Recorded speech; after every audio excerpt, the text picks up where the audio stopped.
des invalides. Près de 250 voitures sont inscrites avec une règle, présenter un modèle ayant participé au Tour Auto première génération. 5 plateaux différents sont en compétition, 2 disputent l'épreuve en régularité, les autres en VHC. Enfin, la catégorie compétition autorise des véhicules plus récents. Pour l'organisateur, cette édition, c'est aussi l'occasion d'instaurer de nouvelles règles.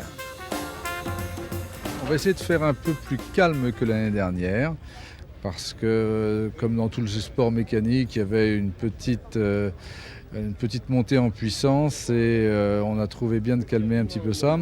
Ce qui veut dire qu'on va commencer par la régularité et non plus par la compétition. Ce qui veut dire qu'on a essayé de vieillir un petit peu le plateau. Et puis on a aussi réduit un peu le parcours en kilométrage de façon à ce que les pilotes ne se sentent pas obligés de rouler trop vite pour atteindre l'étape le soir. Le vainqueur de l'an dernier, Hans Hugenholz, remet son titre en jeu. Pour cela, il est resté fidèle à sa coéquipière, son épouse et à sa petite Lotus Elan. C'est comme une course endurance. C'est 5 jours. Il faut tenir, il faut être là à l'arrivée. Et quand même, l'année passée, on a aperçu qu'on avait gagné qu'à Saint-Tropez, pas avant. Et moi, je roule, je fais mon rythme, je ne regarde pas les autres. Je n'essaie pas de rattraper 2, 3, 5, 15 secondes sur les autres. Je fais mon rythme. On n'essaie pas de casser la voiture, surtout avec un Airland qui est quand même un peu... C'est pas très costaud. Il ne faut pas sortir, des choses comme ça. Pas comme avec les Shelby, par exemple. Mais si moi je fais mon rythme, je ne fais pas de bêtises, normalement on a l'arrivée. Et si on a l'arrivée, on a une chance de gagner. Pas si on sort. 12 berlinettes alpines sont inscrites cette année sur les 250 équipages, dont certaines appartiennent à l'écurie d'Eric Comas, le Comas Historic Racing. Et puis, lui aussi fidèle à sa monture, Jean Ragnotti a répondu une nouvelle fois présent. Je vous remercie. Voilà. Il y a un plateau énorme, comme on ne voit plus dans les courses modernes. Il y a 250 voitures, des voitures de tout style, des voitures formidables qu'on n'a plus l'habitude de voir sur les routes, comme les Ford GT40, les Porsche Carrera 6, des trucs comme ça. Il y a un plateau extraordinaire, rien que ça sur le déplacement. Le soir du lundi, c'est le cocktail de bienvenue à tous, concurrents et sponsors.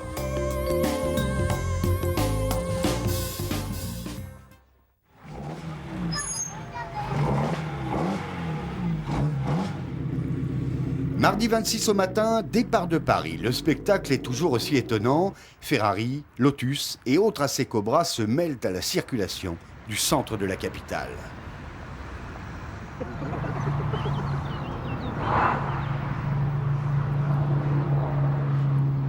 Au programme de la journée, une seule spéciale, celle qui se disputera sur le circuit de Magny-Cours avant de rejoindre Vichy.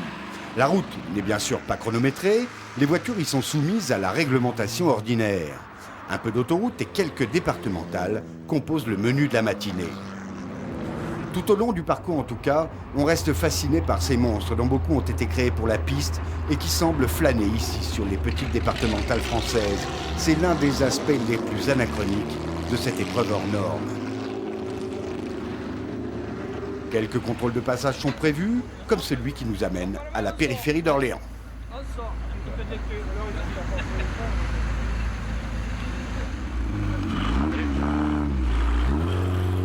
Voilà.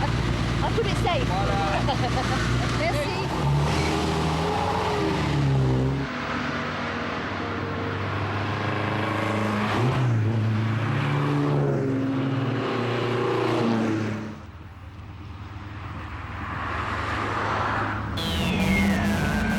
Une seule épreuve, nous l'avons dit, est donc au menu de cette première journée. Nous sommes sur la pré-grille des plateaux régularité, une catégorie dans laquelle une centaine de concurrents est inscrit. Ils composent les 2 premiers plateaux de l'épreuve. 3 autres plateaux, baptisés compétition, de 50 voitures chacun, s'alignent également au départ. L'ensemble représente une caravane de 250 voitures au total. Pour le public déjà nombreux à Magny-Cours, c'est l'occasion d'un petit retour dans le temps, celui où Porsche, Jaguar et Ferrari se livraient un duel sans merci. Pour les propriétaires des voitures de course, c'est également l'occasion de défendre, souvent avec fierté, les couleurs de la marque et du modèle qu'ils ont choisi.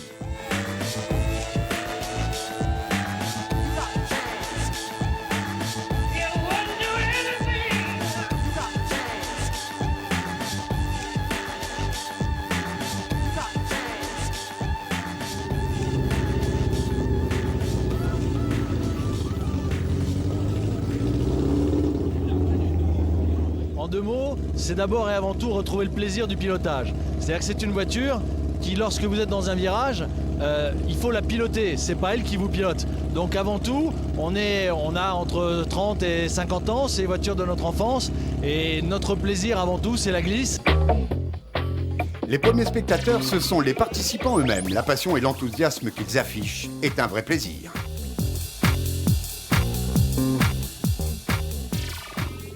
Pour toute l'auto, tout le tour auto, c'est un peu de tout. Hein. Le bruit, le son, les belles routes, le soleil maintenant, aujourd'hui. Mais bon, l'opportunité d'utiliser la voiture comme il faut, surtout dans les villages et dans les petites routes, mais au circuit, sur les courses de côte et tout ça, d'être parmi les autres amateurs et d'être avec toutes ces belles voitures. Toutes les Matra, les Ferrari, les Renault ils ont tous leur allure, hein, c'est ça, oui.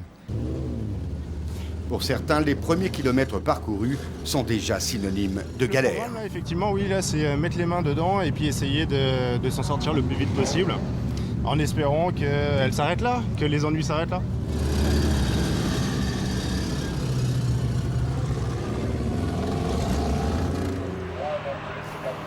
En régularité, les concurrents effectuent un premier tour à leur rythme. Ce chrono sera leur temps de référence. Ils doivent s'en approcher au plus près, au risque de prendre des pénalités. Pas forcément de grands spectacles sur circuit dans ces catégories, mais le simple plaisir de voir rouler des machines parfois extraordinaires, Lancia Stratos, Fraser Nash et autres Aston Martin.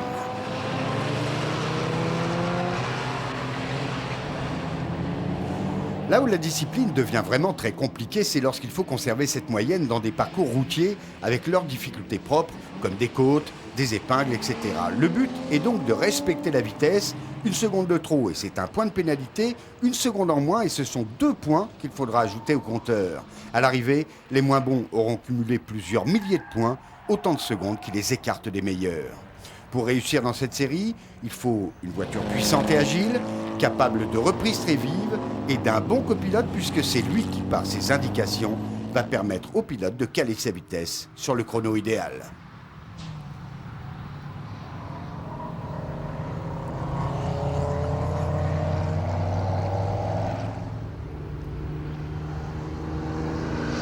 À Manicourt, c'est la Lancia Stratos de l'équipage Soukari Selada qui va l'emporter avec 0 points.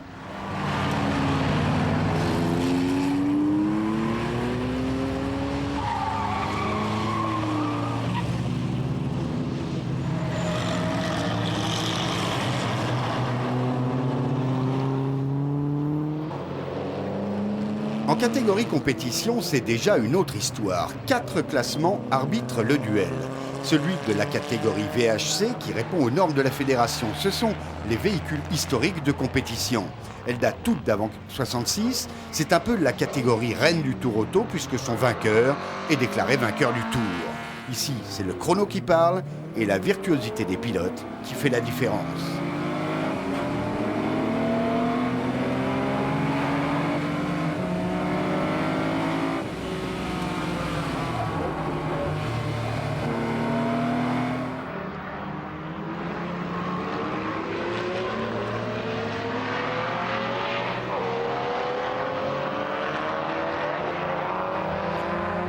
Trois autres catégories viennent ensuite, les GHI, ce sont des véhicules datés d'après 66. Pour la plupart, c'est là que se placent les monstres type Porsche 910, Ford GT40 ou Ferrari Daytona. Belle illustration de la catégorie VHC, cette belle figure de la Jaguar Type E de l'équipage anglo-brésilien Monteverde Grist. Mais ce n'est pas fini. Vous allez bien regarder la petite Alfa numéro 164 de l'équipage allemand constitué de Monsieur et Madame End et qui arrive derrière. Ils vont se faire une belle chaleur.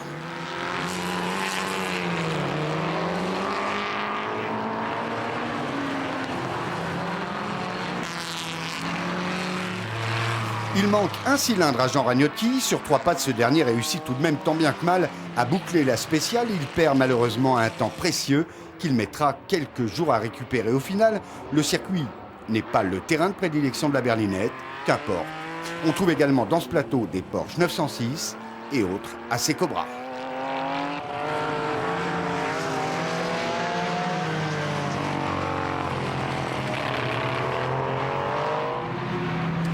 Dans la catégorie GHI, c'est John Bosch qui prend la tête ce jour-là. Le Hollandais dispose d'une Ferrari 365 GTB4, plus connue sous le nom de Ferrari Daytona. Il ne laisse ce jour-là aucune chance à ses adversaires. Bosch devance Danny Sullivan sur Porsche 911 RSR. Et le soir à Vichy, c'est l'ambiance habituelle du parc fermé, mécanique, apéritif au champagne et convivialité. Pour tous, un bon moment à partager.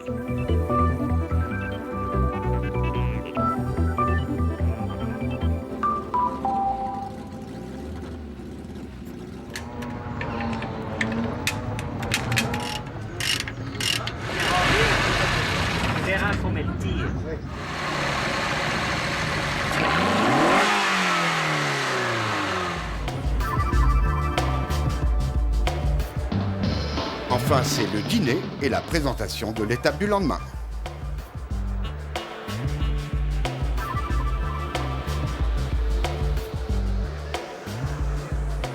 Demain, les choses plus sérieuses vont commencer.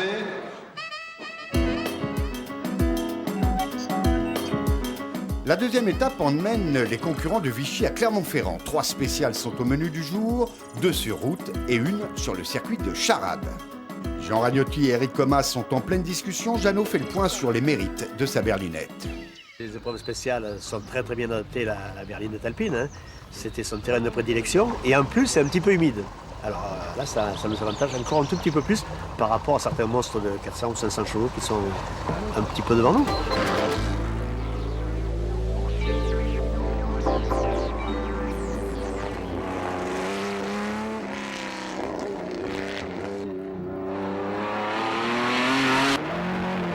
Nous sommes justement dans la berlinette alpine de Ragnotti. Ses pronostics s'avèrent exacts. Le Français réalise le meilleur chrono de la première spéciale du jour. Alain Serpaggi a également répondu présent. Et Eric Comas trace lui aussi de bien belles courbes dans ces conditions, tout comme John Bosch et sa Daytona. Sur ce terrain, le spectacle est partout.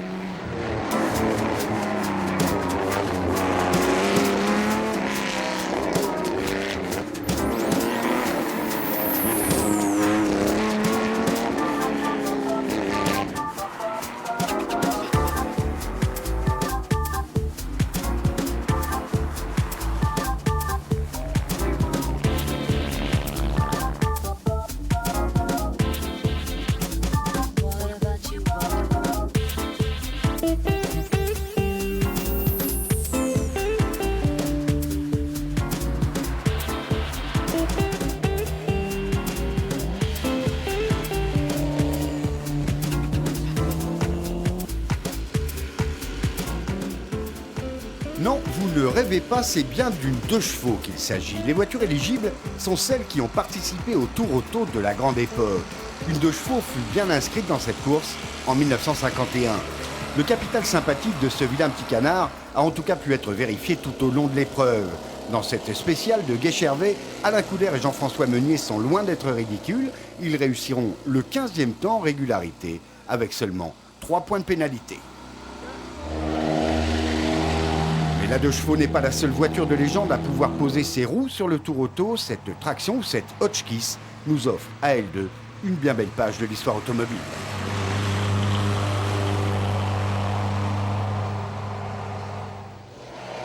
Troisième de la spéciale en régularité, la Mini Cooper de Pierre Bosse et Jean-Loup Charpentier. Ils ne totaliseront ici que 1 point de pénalité, tout comme la Stratos de Sucari.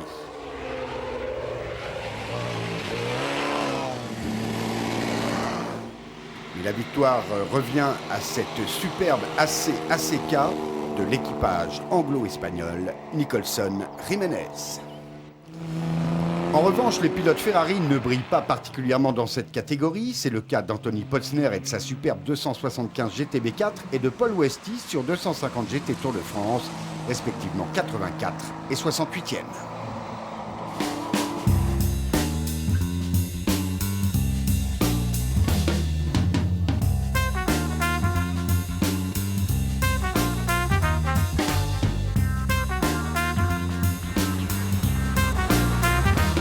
Un autre problème se fait jour en cette première journée. En régularité, les règles changent sur les spéciales routières. Les concurrents voient leur moyenne imposée en fonction de l'âge de leur voiture. Certains connaissent des problèmes et on doit alors se dépasser afin de respecter son propre horaire, ce qui provoque parfois quelques embouteillages et même quelques petits incidents. C'est le cas pour cette Ciata. Son propriétaire a juste voulu être fair-play. Ce qui s'est passé, c'est que la voiture numéro 6 était derrière moi, il devait aller plus vite que moi, et il était vraiment sur moi alors qu'on était en train d'attaquer le sommet de la colline. J'ai voulu me pousser pour le laisser passer, et ma roue s'est embarquée dans le fossé, voilà.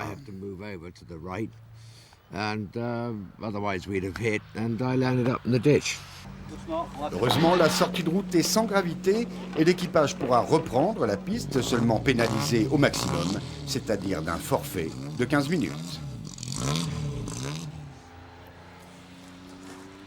En régularité, c'est donc la Ferrari d'André Cadieux qui va s'imposer devant la Porsche de Martin Jürgens et l'Aston Martin d'Alexandre de Lesseps. Ce dernier va prendre ce jour-là la tête du classement général du classement régularité, qu'il ne quittera plus désormais jusqu'à l'arrivée. Je vous laisse admirer.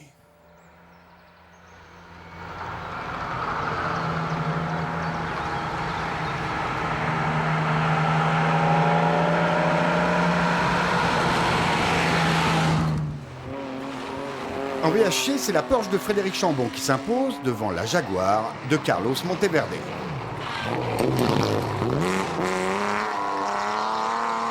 En compétition, Jean-Marc Lucot réalise le meilleur temps devant la 911 de Carlos Cruz et la GT40 de McAllister.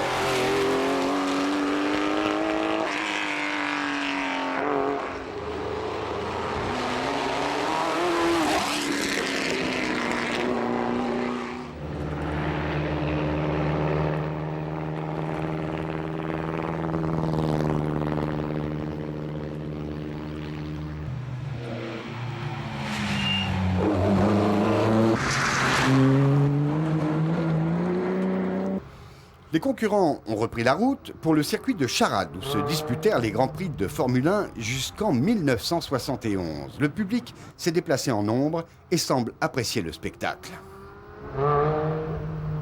C'est une des rares manifestations où on peut approcher les voitures d'aussi près. On peut même parler avec les pilotes et copilotes et voir les moteurs de près et tout. Et c'est vraiment extraordinaire. Ça fait 10 ans qu'on vient, nous, et c'est super, quoi. C'est du rêve. C'est des souvenirs des tours auto d'antan que j'ai vus dans mes Vosges natales. Et on retrouve des pilotes et des voitures de l'époque. Notamment, je pense à la Ferrari 250 LM, qui avait été, le même modèle avait été piloté par Rouget. Les Alpines en particulier sont très appréciées du public français. La présence d'Éric Comas ou de Jean Ragnotti à leur volant n'est sans doute pas étrangère à cet intérêt.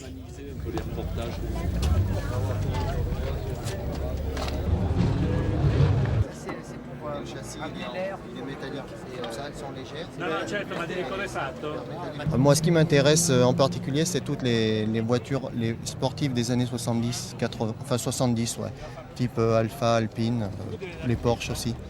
Et il y en a qui est même pas en morceaux. En plusieurs morceaux, il y en a une. Laquelle? C'est la... C'est à quoi déjà? La capotable qui est dans...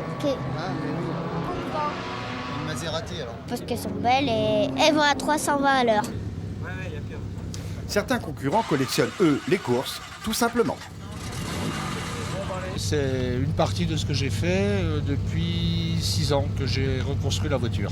2 rallyes en Tunisie, 5 Monte-Carlo, 3 tours auto, pas mal de rallyes Challenge Adair et puis pas mal de sorties un peu partout, quoi. Ici, sur le circuit de Charade, réouvert depuis peu et spécialement pour le Tour Auto, les concurrents vont clore une deuxième journée de course particulièrement bien remplie. 180 km ont été parcourus depuis le matin. Chacun a pu prendre la mesure de l'événement et se remettre dans le bain. La piste, sous une météo plutôt clémente, est un moment de bonheur pour tous.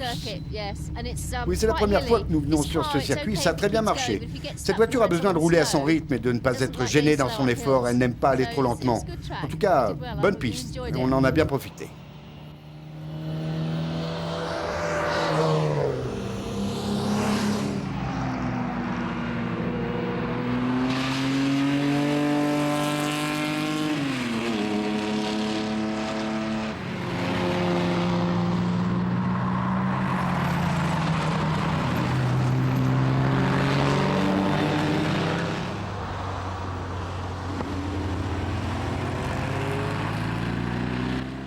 Sachez que dans cette catégorie, c'est l'équipage de Lesseps Brand, à bord de son Aston Martin DB4 numéro 30, qui l'a emporté. Deuxième victoire donc pour cette journée, devant l'équipage Tandy sur Ferrari 250 GT Lusso et devant Soukari Celada sur Lancia Stratos.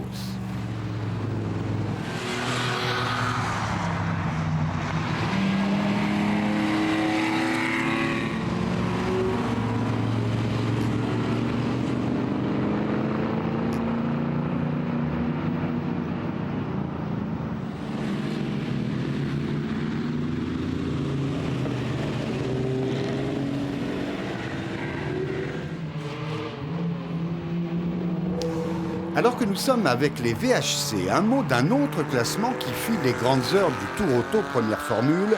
Il s'agit de l'indice de performance. Il est établi par un calcul incluant l'âge, le poids, la puissance et la vitesse de la voiture. Ici à Charade par exemple, il a été obtenu par une Alfa Romeo, celle-ci aux mains de l'équipage Anne Wildenburg, dont nous reparlerons un peu plus tard. Chaque jour, sur chaque spécial, il est établi avec le souci de rester en phase avec le tour d'origine. C'est ce classement à l'époque qui avait permis à des voitures comme les Dauphines ou les 4 chevaux de remporter un prix dans cette épreuve mythique.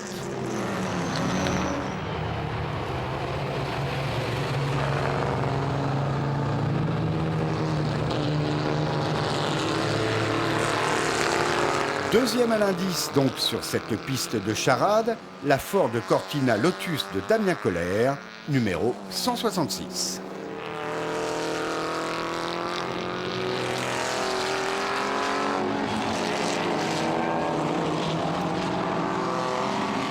En attendant, Danny Sullivan, pour l'instant second au général en compétition, est en pleine discussion avec John Bosch. Vous savez, le problème c'est que hier c'était la première fois qu'on pilotait cette voiture. On ne la connaissait pas, ni les pneus, son comportement, rien. Ce matin c'était assez mouillé, on n'a pas voulu forcer. Mais cet après-midi c'est plus sec, on est un peu plus confiant. Nous sommes au départ du plateau 5, qui concerne les voitures de compétition d'après 71.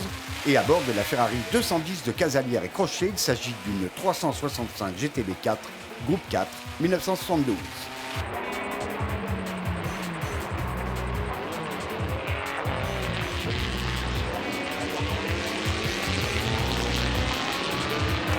Danny Sullivan a effectivement bien repris conscience dans sa voiture. Il remporte cette spéciale avec 9 secondes d'avance sur John Bosch et s'empare ainsi de la première place au général de cette catégorie.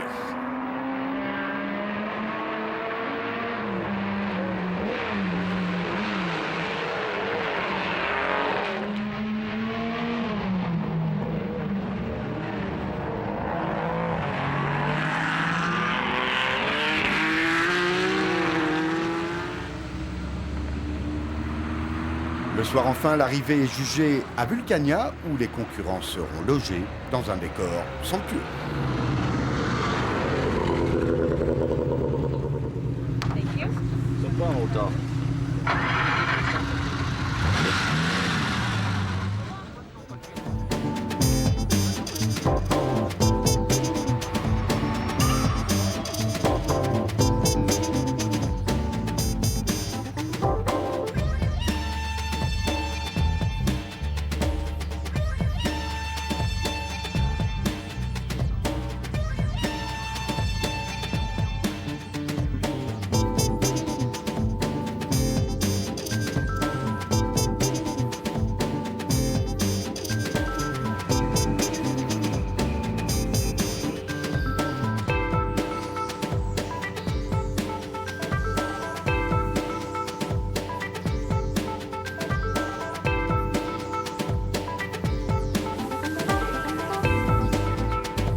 Troisième journée, Clermont-Toulouse. Au programme 3 spéciales sur route et dès le matin, petit break sur la route de la spéciale de Junac, ambiance.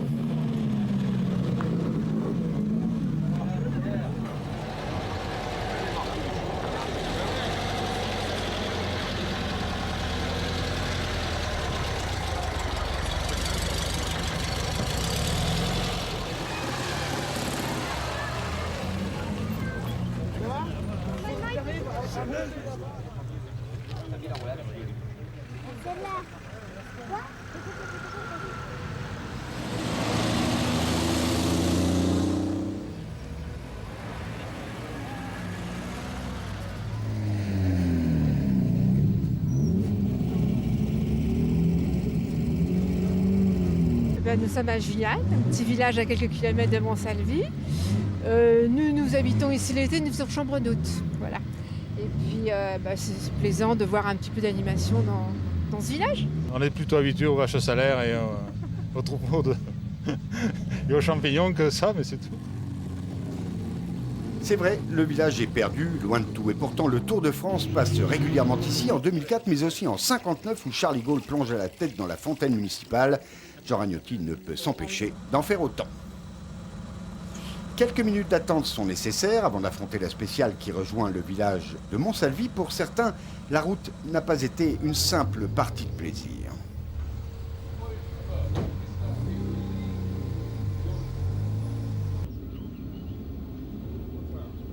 À la sortie d'un virage un peu optimiste, on a fait un petit accueil. Pour tous, c'est l'attente, vécue avec bonne humeur, c'est aussi un moment de détente. Il faut dire que le cadre s'y prête, le tour auto, c'est aussi cela.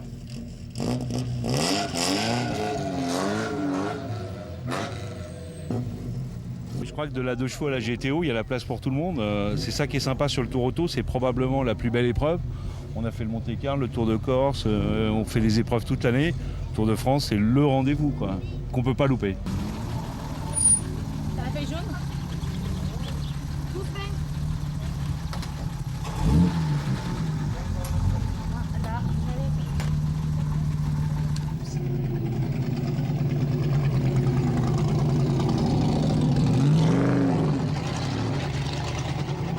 On a manqué de temps pour faire des silencieux, mais l'année prochaine, on viendra plus silencieux.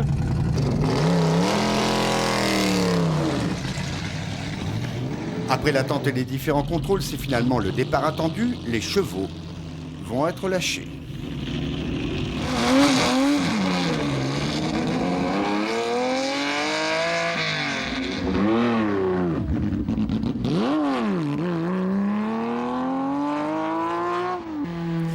Cette Alpine est celle de Jean-Charles Rédel et ce nom évoque pour beaucoup de monde un épisode glorieux de l'histoire de Renault. J'ai la chance d'être le fils du créateur de la marque et j'ai baigné toute mon enfance dans l'usine de Dieppe et aujourd'hui je réalise un rêve, je conduis une voiture qui m'a fait frémir quand j'étais gamin. C'est une voiture un peu ancienne mais qui procure un plaisir maximum, c'est une voiture qui glisse et on se fait plaisir avec sans arrêt. Le seul problème sur une Marinette aujourd'hui c'est les freins.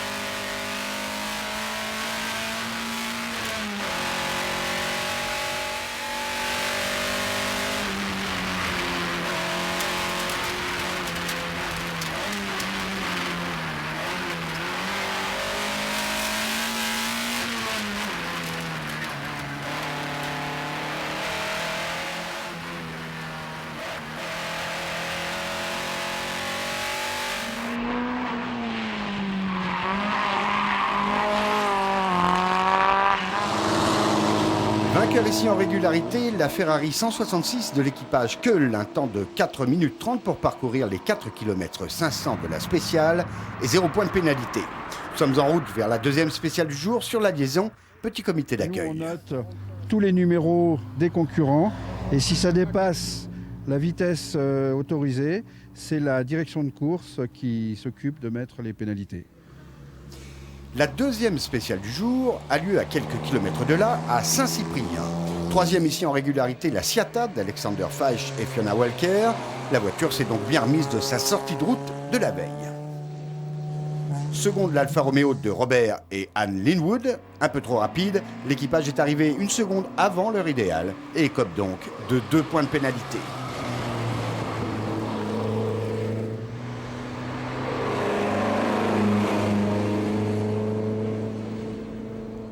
Enfin, vainqueur, toujours en régularité, l'Aston de Lesseps Brand. Cet équipage ne commettra que peu d'erreurs tout au long du Tour Auto. Ils emporteront un total de 7 victoires d'étape et 3 troisièmes places, en se classant toujours dans les 10 premiers pour les autres spéciales. C'est un très beau résultat. En VHC, c'est John Sheldon et sa Lotus Elan qui l'emporte.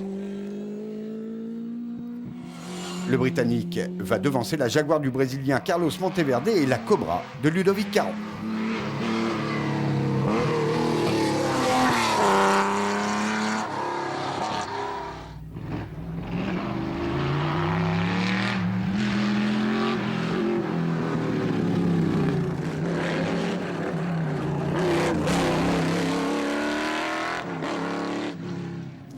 En compétition, c'est le Portugais Carlos Cruz qui réalise le meilleur chrono devant la Porsche 906 de Oliver Mataille et la Porsche 910 de Jacques Cochin.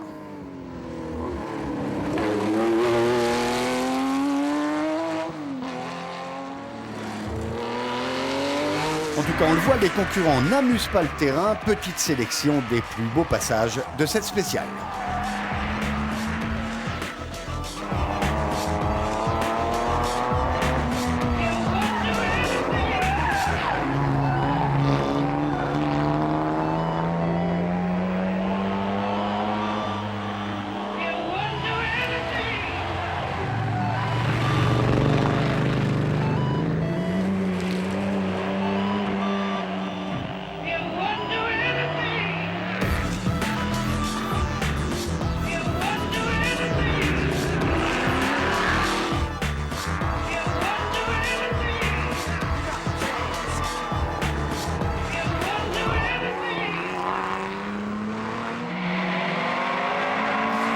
Bernd Hanne, ici copilote, est un ancien pilote actuellement toujours concurrent en GT.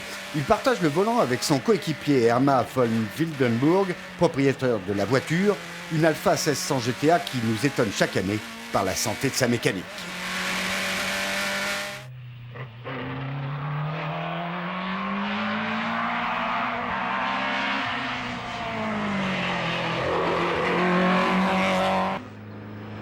Après une rapide liaison, la dernière spéciale du jour se disputait sur la route de Mont-Valent.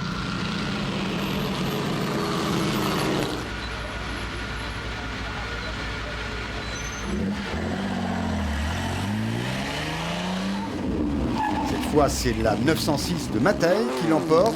Il devance la GT40 de Chris McAllister et Bob Bishop.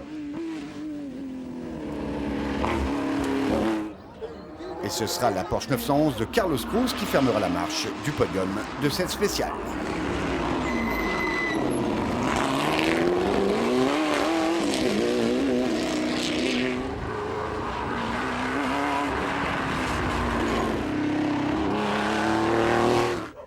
Mais il n'y a pas qu'en H ou en I qu'on joue les gros bras. John Sheldon fait à nouveau la preuve de son efficacité sur ce tracé. Il l'emporte devant la très belle AC Cobra de Frank Seitner.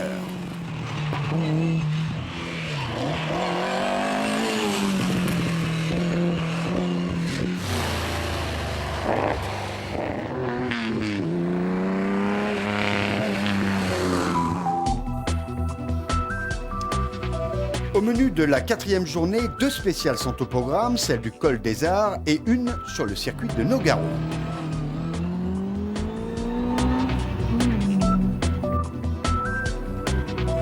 Nous sommes à bord de la Maserati A6 CGS 55 de l'équipage allemand von Schenk Rimbock. Là encore, la santé de la mécanique de cette mamie de 50 ans est impressionnante.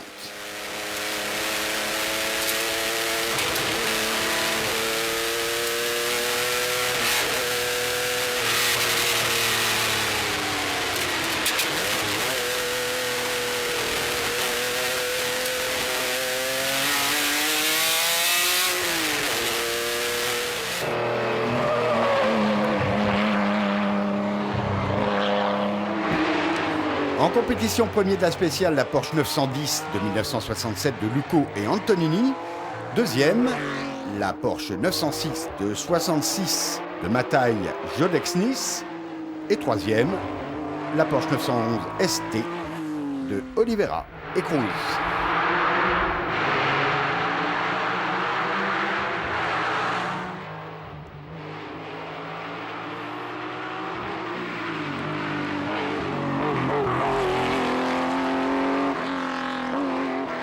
Première en VHC, la C-Cobra de Caron Kerlo, qui a pourtant connu quelques problèmes mécaniques 2 jours plus tôt à Charade.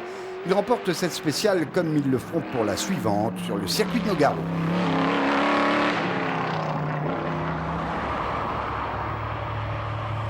Et nous repartons en liaison pour le circuit de Nogaro.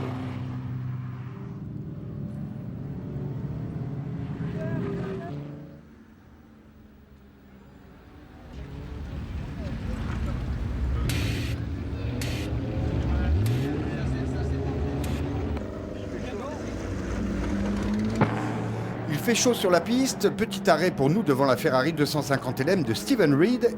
C'est sans doute l'une des voitures les plus chères du plateau. Elle est estimée à 4 millions d'euros. Ces voitures ont été construites par l'usine pour courir et sont devenues célèbres. 24 exemplaires ont été fabriqués et 17 ont été détruites. Celle-ci est donc l'une des 7 restantes. Elle a été jugée récemment et s'est vue attribuer 5 étoiles pour son authenticité. Elles sont 3 dans ce cas. Elle est l'une des 3 à avoir obtenu ce résultat, ce qui n'empêche pas de l'amener sur les pistes, ce qui est finalement assez rare. Ce jour-là, nous suivons la Cobra de John Seitner. Regardez bien, son châssis est en train de se fendre. Le Britannique va devoir lutter contre un comportement hasardeux de sa voiture. Il devra abandonner alors qu'il était en tête de la catégorie VHC.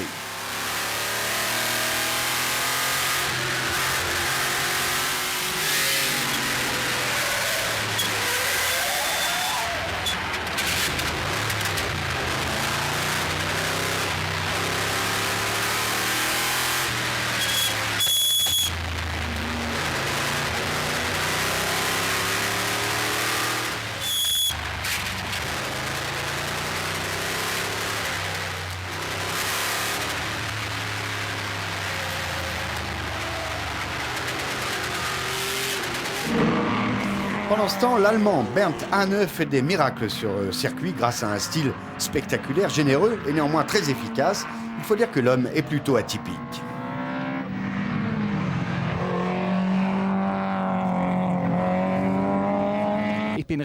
Je suis l'un des représentants de Ferrari et Maserati en Allemagne et pour moi l'Italie a produit de ce qu'il y a de mieux en sport mécanique, en auto, Alfa, en moto Agusta et Ducati, mais aussi dans d'autres domaines, les gelati ou les spaghettis. Nous sommes sur la grille de départ des VHC. C'est dans cette course que John Seitner va abandonner, laissant le champ libre à John Sheldon et à sa Lotus Elan.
Ici, le meilleur sera Ludovic Caron et son AC Cobra.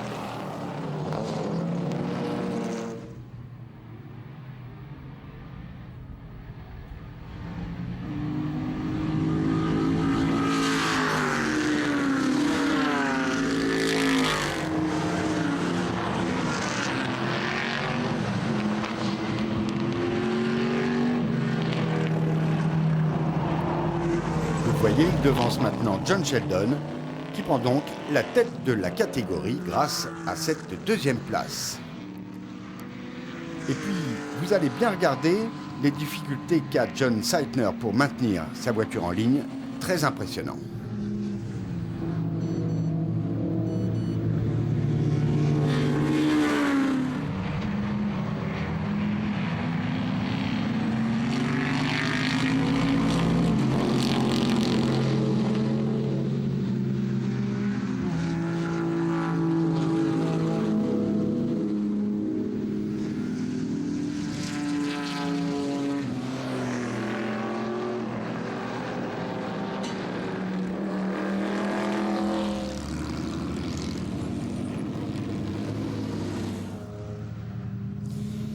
En régularité, c'est la Porsche 356 de Faure et Mallette qui l'emporte. L'équipage italien Soccari Sellada signe une belle deuxième place, suivie de la Matrabonnet de Pires et Parent.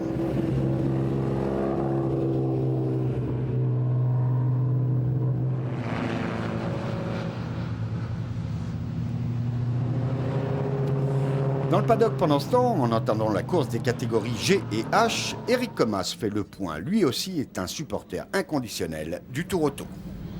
C'est la seule épreuve qui combine le circuit, le rallye, avec des voitures qui sont soit plus tendance rallye, plus tendance circuit. Et cette cohabitation est finalement le reflet de ce que j'aime le mieux dans le sport automobile, c'est-à-dire les voitures de course de circuit dans une ambiance de rallye. Il y a le tout de réuni et c'est vrai que il y a une atmosphère qui règne sur le Tour de France auto que j'ai jamais connu nulle part ailleurs, peut-être aux 24 heures du Mans.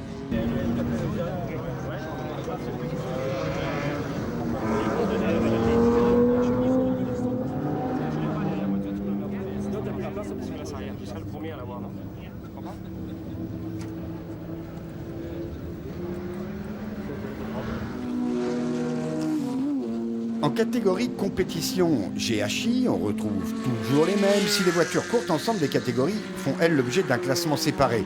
En G, Mataille, Lucco et McAllister se partagent une nouvelle fois le podium de la spéciale.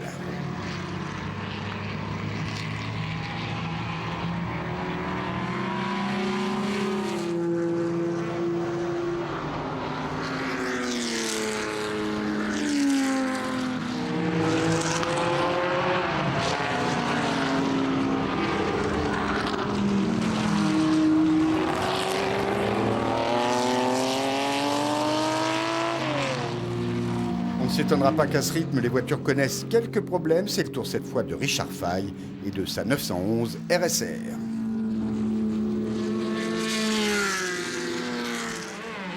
En catégorie I, c'est l'heure d'un duel annoncé entre John Bosch en pole position et Danny Sullivan en seconde position sur la grille de départ.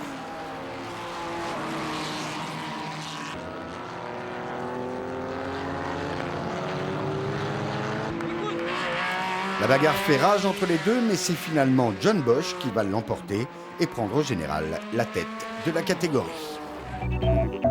Le soir, c'est l'arrivée à Pau. Il reste une journée pour déterminer les vainqueurs de ce Tour Auto 2005.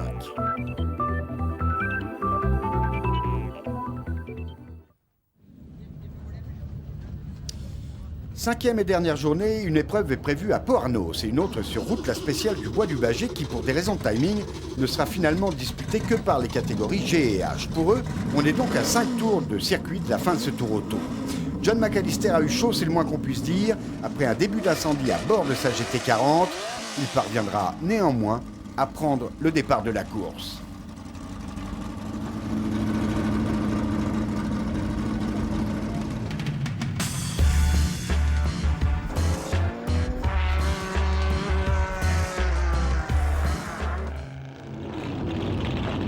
C'est en catégorie compétition que la lutte va s'avérer la plus chaude. John Bosch est en pole, Sullivan en deuxième position. Nous sommes d'abord de la Porsche 910 de Jean-Marc Lucco.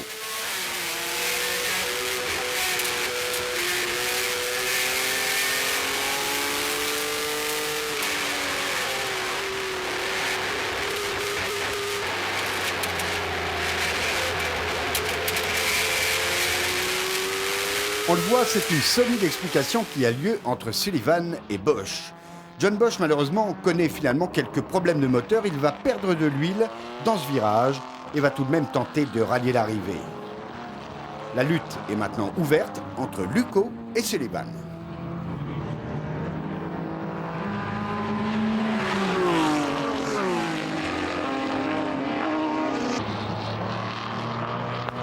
Malheureusement, alors qu'il tentait de limiter les dégâts, le Hollandais John Bosch part en tête à queue à cause de l'huile qu'il a lui-même répandue sur la piste. Ses espoirs de remporter la catégorie s'envolent, il est contraint à l'abandon.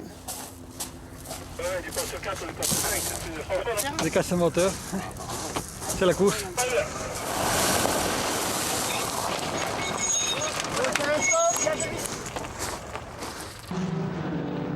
C'est donc Jean-Marc Lucot qui l'emporte, mais l'affaire n'a pas été facile.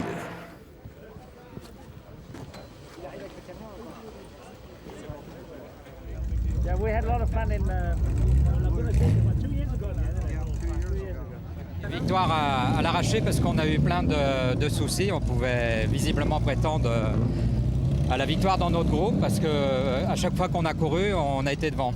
Et puis là, c'est victoire sur tous les groupes. Alors c'est vraiment la fête, le dernier jour, c'est génial. Bon, super, c'était chaud dedans là? Ouais, c'était très très chaud, ouais, parce que la Daytona, comme vous avez remarqué, est une assez grosse voiture. Et pour Arnaud, c'est un assez petit étroit circuit. Et puis Sullivan avait la peau dure, vraiment dure, j'ai eu du mal. En VHC, l'explication va aussi être chaude entre John Sheldon et Ludovic Caron. Elle se terminera à l'avantage de l'AC Cobra qui a largement dominé les débats. En attendant, une autre bagarre a eu lieu entre la petite Lotus Elan et la Jaguar Type E de Frédéric Puren. Vous allez le voir, malgré 1200 cm3 de différence entre les deux voitures, la petite Lotus est très loin de s'avouer vaincue.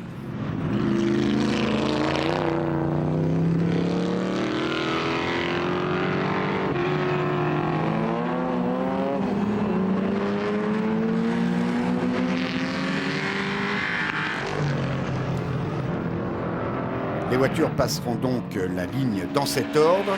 La Lotus derrière la C Cobra, mais devant la Type E.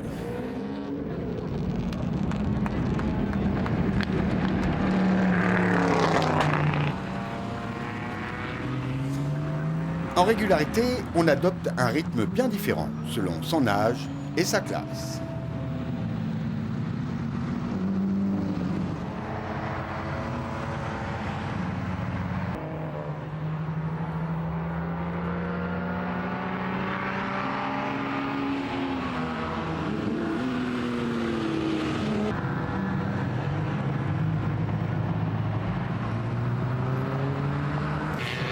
Au final, c'est une Stratos qui va l'emporter, celle de Lefebvre Van Landuy devant la BMW de Berthelot Tresoldi et une autre Stratos.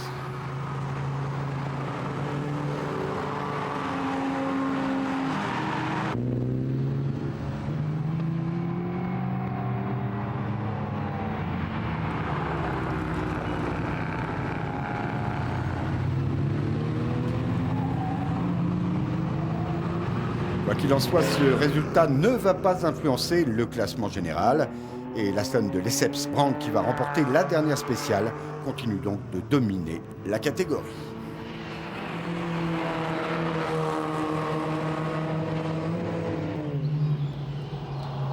La spéciale du Bois du Bâgé voit la Stratos de Sucari signer le deuxième temps, devant la Porsche de Vincent Flandin et Marjorie Pérignon.